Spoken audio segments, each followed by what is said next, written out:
The button's the green button on your right. As long as it's already on. Okay. Robert Bell. I live on Aberdeen Street in Oshawa. I'm also a former resident on Burke Street in Oshawa, which is just one over from Nassau in this area. Going from the wide to the narrow here, I think everybody is concerned about the problem. I think everybody's aware. I go to Simcoe Street United Church. One day last summer, I think it was, our minister announced they'd found two dead ladies in 1 week on church property, and that's just a block over. The issue is how to deal with it. Looking at it on a broad scope, I think we have to look at best practices around the world. Adam's one of the few people that mentioned Portugal. I think perhaps we should look at total legalization, and I think we need to deal with things, but that's not an issue for Oshawa City Council. It might be something we could refer, but the opioid crisis has been escalating everywhere despite what we're doing. There's talk, and Paul McGary said data and evidence. I think that's really where we need to go. We need to look at the data. We need to look at the evidence. Good points were made about when it was Rosemary, I believe, questioned where are they getting some of these drugs, and Paul said, well, some of it comes through the hospitals, and people get addicted, and that's been mentioned. I think we need to look, obviously, medical experts, that's proof that doesn't necessarily have all the answers. Yes, pain relief is needed, but I think they've made a mistake by making it too available. It's not something for Oshawa Council to deal with. I think we have to look at best practices. We have to look at data and evidence. Brian made a good point about the survey. Everybody's quoted qualifications. I won't. But we've all know about surveys. You can make a survey, give any answer you want. I think most people, I think the important thing is most people are concerned and want something done. I don't think I haven't heard the evidence that we have the answer here. We have a question that was posted up on the board there about a specific proposal. And I think that's where we really have to look at. Is this specific proposal the answer? Maybe it is. Personally, I came into this meeting on both sides of this.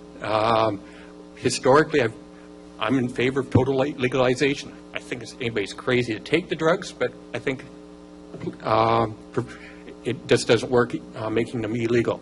I think we need to look at what we can do that will actually work. And I think we need the evidence. There was talk about BIA being surveyed and then questions about whether it actually was or not. No question was made about taking a ground zero from the proposed site and surveying neighbors. I used to live on Burke Street. When the bars were there, there'd be intrusion into the neighborhood from the customers after time of the bars. It was Paul McGary mentioned about the staff quite trained, and I have no question that it would be. The question is what happens after they go home? What happens when people arrive early or leave after? It's a handy place. I almost think Tim Hortons might be the better location in that it's a little more isolated and set off to its side. But I think there's questions here. And I haven't been convinced tonight that there's the answer. So my suggestion would be to do further study on this. And yes, I think we need to do something.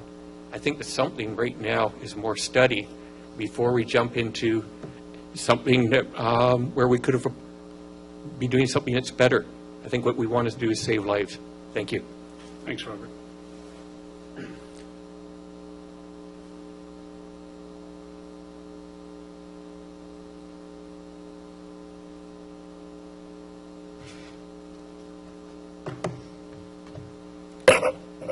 Need to sign in there, please. Yeah, thank you.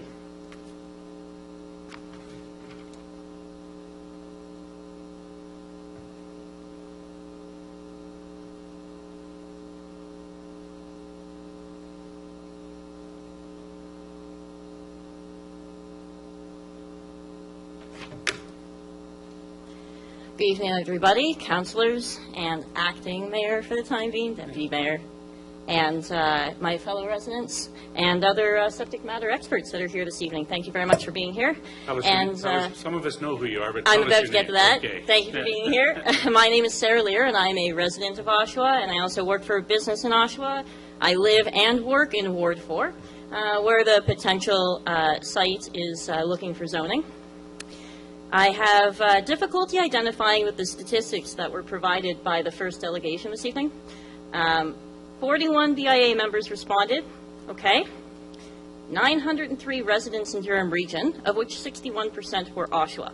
So it's 550 Oshawa residents, against a population of 169,000, which works out to roughly 0.325% of our population. So less than 1%. In fact, if you were to round, you would round down. So therefore, there were no residents of Oshawa responding to this, if you want to play the numbers game. So I'm not too sure how those statistics work out that I saw this evening. That being said, I am not against a consumption treatment center. I am a no for now, not a no forever. And I'm no for now because I have a lot of unanswered questions. Starting with, Toronto has an overdose prevention strategy, as does Vancouver, where both cities are operating successfully consumption treatment centers. Well, successfully is a debatable word, but in any case, they're able to provide numbers and statistics specifically unique to their cities that are as follows: the weekly number of suspected opioid dose calls by EMS, the number of substance-related emergency department visits per week, the number of hospitalizations due to opioid poisoning. I haven't seen any of these numbers unique specifically to Oshawa's healthcare system that seems to be strained and burdened, which the idea of this center would help to alleviate some of that. Public intoxication is illegal. I'm very confused how, as a city, we're going to promote a facility where known consumption is happening. It's in the name by definition. And we are not holding these clients there until they are sober. We are knowingly releasing intoxicated individuals into our public. I have difficulty grasping how this concept is okay with any of you at all. I don't feel we have adequately addressed the community's concerns and hesitations. Here's a list of 10 easy questions from the presentation that I saw this evening, which perhaps as councillors you have access to more information than I do. So you may already have the answers. If you do have the answers, please provide them to me. You all have my contact information as I reached out to you previously. So here's my list of 10 questions, and I'm happy to provide them to you at a later date so that you can procure the answers for me. 1, what is the primary goal of this facility? Primary goal. We're talking qualitatively, there's all of these benefits that can happen, this, that, and the other. But what is the primary goal? Is it reduced diseases, or is it lowered overdoses? Is it needle exchanges? Again, primary goal. Because without that goal, what is the mission statement? Right? And without a mission statement, how do we measure the success of this facility? So that's actually question number 2. How do we measure the success of this facility? Question number 3, how regularly will we review the success of this facility? Is it every 3 months? Is it every 6 months? Is it every 30 days? Because from the information that I've been able to procure off of the internet, it looks like the government is going to be, the province will be doing grants within 3 or 6 month periods. But what happens at the end of that period if their operational grant is not renewed? I couldn't find that answer. So will it be renewed in correlation to the success of this facility? And again, if it is, how do we define that success? Question number 4. What corrective actions are available should it be determined that facilities goals are not being met and the success is not being enjoyed? So if this does not go off flawlessly, and there are bumps in the road, what resources are available to the neighboring residences and businesses that are there? How will they raise their concerns, and how will they receive their help? You know, you have 6 more points, but you have to wrap up. Your time limit's up. Excellent. How do we monitor the patients released from this facility? And what is the expected usage on a daily basis? If 2 people comes in, is that a win? If it's 20 people? If we're handing out 8,000 needles in a year, I heard, divide that by 365, that's 2,200 needles in a day. We can't expect this facility to service 2,200 people, nor can we expect them to use it Monday to Friday from 9 to 5. We'd be naive to assume that we could control their habits. So then isn't it kind of contradictory to say that we really need this facility? However, it can only operate during certain hours and on certain days. Well, do we really need it? Because if we really need it, then we need it 24/7. So how can we restrict it like that? There are several contradictions throughout this as well that continue to exist. Lastly, the biggest question, because I'll skip all the others, what's the rush? What's the rush, right? So I would very much hope that Council will understand that this is not sustainable recovery. This is sustainable usage. So again, I'm not a no forever. I'm a no for right now. Hamilton actually is setting precedent to look at a mobile unit. We had a mobile unit here. I believe the pilot program ended in February. They weren't able to determine the success of it due to limited data and statistics. It's a different mobile unit. Understood. However, we've had a mobile program previously. It's continuing. And excellent. And so I would be in favor of a mobile program more so. Thank you. Okay. So any other? No other speakers? I would suggest perhaps maybe we want to have a, sorry? Oh, sorry, I didn't see your hand. Sorry.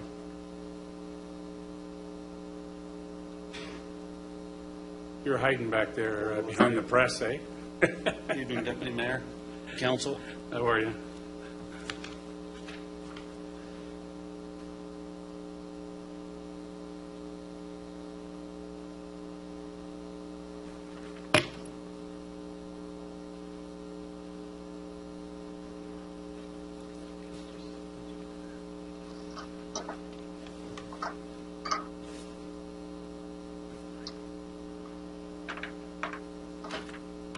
I'll try to be really brief. Oh, our mayor's back. Evening, Mayor. Where? Tonight's delegation, and I'll introduce myself in just 2 seconds. Tonight's public delegations was started by a pretty well-respected man around this table, Mr. Sherman. So the best thing I can do is try to draw as many parallels to him as I can. Lifelong resident, but I'm younger. 3rd generation family business owner in the city of Oshawa, but it was started later than 1932. Close? Still need you to introduce yourself, sir. Dave Abramchuk from the city. I live in Oshawa and business investor in Oshawa. Thank you very much, Dave. I won't speak to the proposal as much as the location. I know we're not there yet, but I just recently invested in a building downtown, and it's right on the edge of the core. Whether you accept endorsing Lakeridge Health on the grant or not, when it comes time to deciding development in downtown, I just want to remind you of some decisions that council has made. And some of the older councillors will remember this, and some of it probably even before your time. More recently, Jajanash. Does anybody know, through you, Mr. Mayor, when the adult entertainment was zoned out of downtown Oshawa? Don't look at me. Quite some time ago, right? Is the Jajanash up and running yet? This fall? Is that the promise? I'll believe it when I see it. But I guess it's been a lot of years since council decided that the adult entertainment business wasn't for downtown Oshawa. It's been a long go trying to get that area cleaned up. sometimes, as much as the clientele isn't favorable to us or to council, sometimes clientele is clientele and traffic is traffic. So just keep that in mind when it comes to social services. And on that note, Ontario Works. When did Ontario Works come out of Bond Towers? Long time ago. Long time ago. I was just a young whippersnapper going to collect my welfare check when I was 17. But part of the reason I know where Wilson Furniture is because in 1987, it was kitty corn from where I got my check. So as much as pulling these things out of the downtown core is supposed to make things better, sometimes 25 years later, maybe more, as business people, we benefit from having some of that younger, troubled clientele around the downtown core. I guess my whole point to that is, because it's not your clientele, doesn't mean it's not somebody else's clientele. And it doesn't mean that they're any lesser citizen to this community than more favorable clientele. That's it. Thank you very much, Mr. Everchuk. I greatly appreciate it. Thank you for your, you've been here most of the night, so thank you very much for that. Members of council, I'm going to suggest we take a little bit of a break because I think we need a little bit of a break. So, Councilor Marin Pietri. With that motion. Yeah, how long, sir? 15 minutes. That'll take us to about 11:30 at night? Yep. Okay. The motion is a 15-minute break to take us to 11:30 this evening. All those in favor? Opposed? That's carried. And by the way, that was seconded by Councilor Marks. Thank you. We'll see you back at 11:30.